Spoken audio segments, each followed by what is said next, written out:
EU Conversation, every Sunday at 7 until 8 a.m. only on Group 7 TV.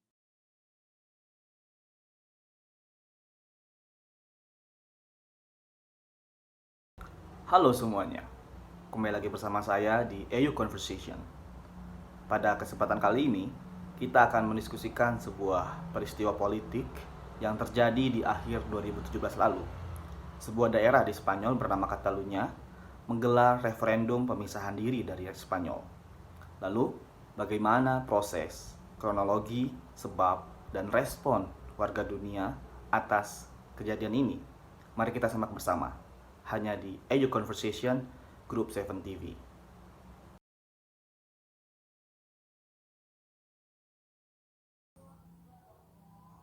Catalonia adalah salah satu wilayah yang resmi bergabung dengan Spanyol sejak 1978 setelah adanya sistem demokrasi kembali di bawah pemerintahan Adolf Suarez. Catalonia dapat dikatakan sebagai wilayah dengan sumbangsi perekonomian terbesar terhadap Spanyol. Dapat dilihat dari sejarahnya, mulai dari pariwisata, otomotif, hingga infrastruktur mereka yang begitu maju dan juga terkenal. Dengan hal ini, Catalonia sebenarnya sudah merasakan kemakmuran tanpa adanya campur tangan dari Spanyol.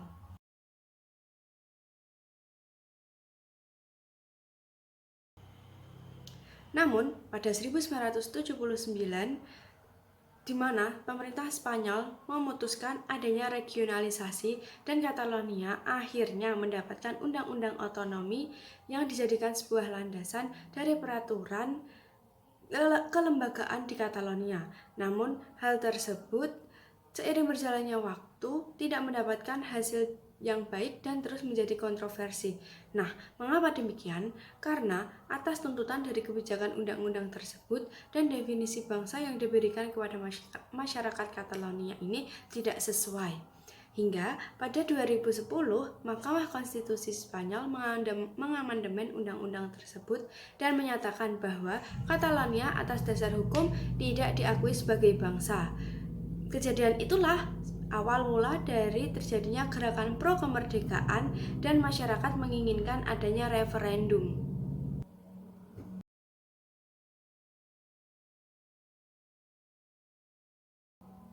Adapun beberapa alasan lain mengapa gerakan pro kemerdekaan ini dilakukan, yaitu yang pertama dari aspek sejarahnya. Sebelum diintervensi oleh Spanyol, Catalonia ini mempunyai bahasa dan peraturan yang berbeda. Nah, puncaknya ini adalah saat pemerintah Spanyol sedikit demi sedikit menyingkirkan kebudayaan mereka dengan cara melakukan hegemonisasi budaya dalam bidang pendidikan. Alasan selanjutnya adalah masyarakat Catalonia merasa tidak puas dengan kepemerintahan Spanyol. Lalu, pro kemerdekaan menganggap bahwa Catalonia merasa dirampok oleh Spanyol karena sumbangsi besar yang telah mereka berikan dalam hal perekonomian, ditambah dengan adanya kesenjangan pemberian pajak yang lebih tinggi dari wilayah otonomi lain, dalam realitanya tidak kembali setimpal dengan layanan yang pemerintah Spanyol berikan kepada masyarakat Catalonia.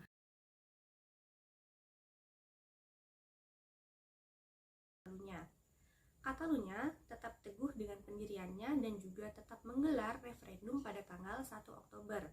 Walaupun keputusan dari pengadilan menegaskan bahwa hal tersebut telah melanggar konstitusi. Hasil dari referendum tersebut menunjukkan 90% pemilih sepakat untuk merdeka. Namun, sangat disayangkan penduduk dari Catalunya yang mengikuti referendum tersebut hanya sekitar 43% dari total 7,5 juta penduduk Catalunya. Namun, Catalunya tetap bersikeras untuk mendeklarasikan kemerdekaannya dari Spanyol, tetapi tidak mendapatkan pengakuan dari dunia internasional.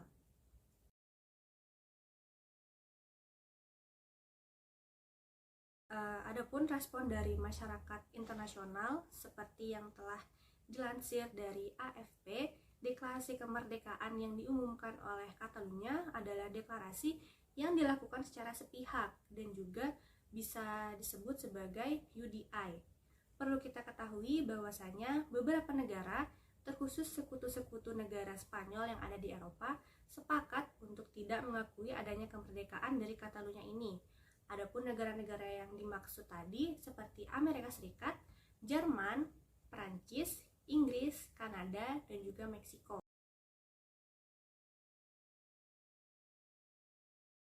Uni Eropa merupakan sebuah organisasi yang memiliki peran untuk menyelesaikan konflik yang ada di negara-negara yang menjadi anggotanya. Seperti konflik yang sempat diperbincangkan oleh masyarakat internasional, yaitu adanya referendum Catalunya yang menyatakan ingin memisahkan diri dari Spanyol.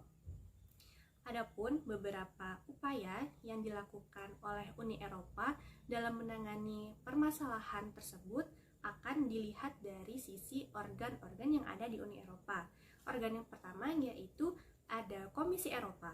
Salah satu perannya yaitu memberi keputusan untuk menolak mediasi dan juga membebaskan pemerintah Spanyol agar bisa menyelesaikan kasus tersebut dengan tetap menghormati konstitusi dan juga hak-hak fundamental Spanyol.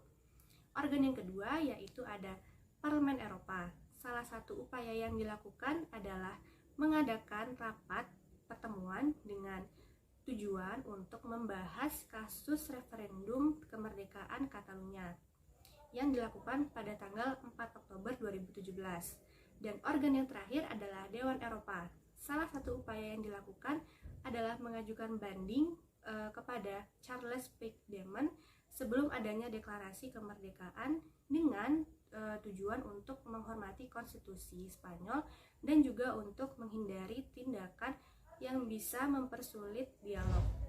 Jika berbicara mengenai hambatan yang dialami Uni Eropa dalam menangani permasalahan ini, mungkin bisa dikatakan salah satu hambatannya adalah Uni Eropa harus menghormati konstitusi yang ada di Spanyol. Dan jika Uni Eropa ingin membantu Catalunya, maka Uni Eropa bisa dikatakan telah melanggar perjanjian Lisbon. Selain itu, permasalahan mengenai referendum Catalunya ini bisa dikatakan sebagai sebuah permasalahan internal dari suatu negara, yang mana mengakibatkan Uni Eropa tidak bisa campur tangan dan tidak memiliki yurisdiksi dan juga kekuasaan untuk bisa ikut campur tangan terlalu dalam menangani permasalahan ini.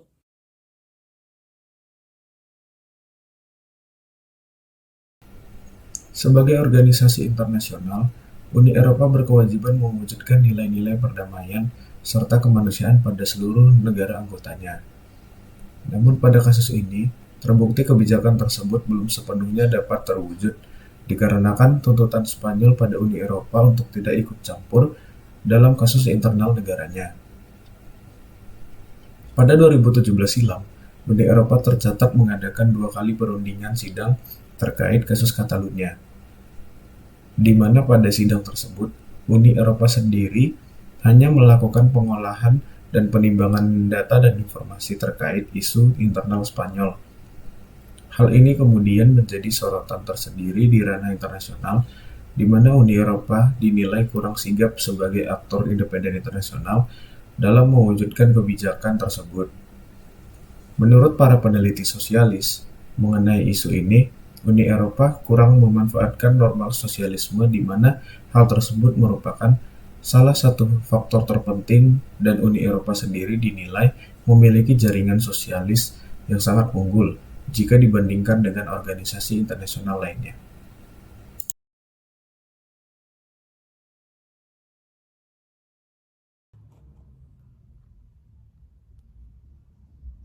Terkait masalah Catalonia ini telah diketahui sebagaimana telah dilakukan penolakan oleh Uni Eropa. Alasan lainnya bukan karena Spanyol yang memberi tuntutan terhadap Uni Eropa untuk tidak ikut campur urusan internal negaranya, namun banyak pihak dari Komisi Eropa yang tidak mendukung aksi Uni Eropa untuk mendukung kemerdekaan Catalonia. Hal ini dikarenakan akan dikhawatirkan beberapa wilayah lain juga ikut mendukung aksi separatisme ini dan mengikuti langkah-langkah yang dilakukan oleh Catalonia. Padahal dulunya Uni Eropa ini pernah mendukung aksi separatisme, sehingga membuat banyak pihak yang menganggap Uni Eropa ini menampakkan kemunafikannya, karena di negara tertentu Uni Eropa mendukung aksi separatisme. Cuman, dia tidak mendukung aksi separatisme ini di negara Catalunya, sehingga mengakibatkan pro kontra antara negara-negara di sekitarnya. Sikap yang dilakukan oleh Uni Eropa ini terkait dengan penolakan deklarasi kemerdekaan Catalonia ini dari Spanyol emang seharusnya dilakukan. Seharusnya memang Uni Eropa ini mempertimbangkan hal-hal sedemikian rupa. Tidak lain karena Uni Eropa ini ingin menciptakan keamanan di kawasan Eropa dan memang seharusnya Uni Eropa ini menerapkan fungsinya sebagai organisasi internasional. Demikian EU Conversation pada kesempatan kali ini. Semoga teman-teman bisa memahami situasi dan kondisi mengenai referendum Catalunya Spanyol pada akhir 2017 lalu. Sampai bertemu di kesempatan lain waktu. EU Conversation, Group 7 TV.